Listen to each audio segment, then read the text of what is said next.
Hi, இன்றைக்கி காய்கறி போடாமல் சாம்பார் எப்படி வைக்கிறது அப்படிங்கிறது பார்க்கலாமா?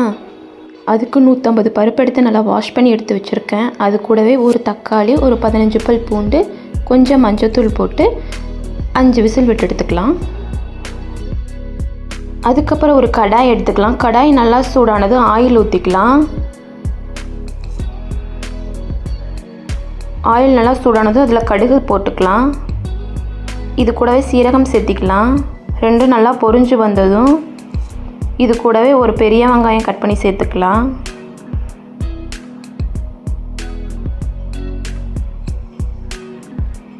கருவேப்பிலை சேர்த்திக்கலாம்.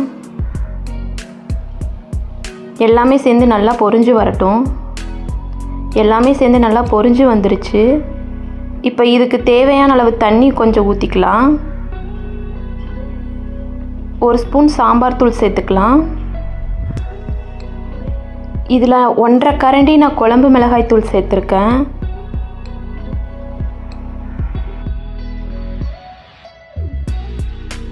இப்போ இந்த சாம்பாருக்கு தேவையான புளித்தண்ணி நான் சேர்த்திக்கிறேன்.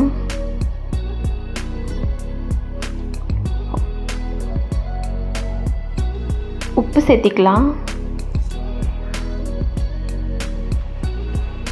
இது கொஞ்சம் கொதிச்சு வரட்டும்.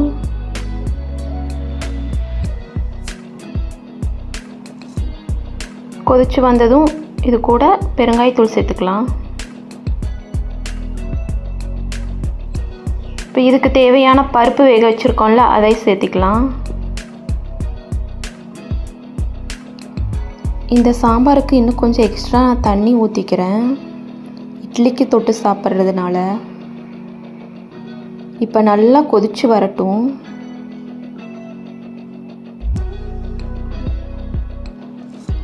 நல்லா கொதிச்சு வந்துருச்சு.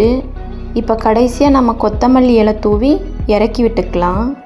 அவ்வளோதாங்க, சூப்பரான சாம்பார், சிம்பிளான சாம்பார் ரெடி ஆயிடுச்சு. நீங்களும் ட்ரை பண்ணி பாருங்கள். டாட்டா.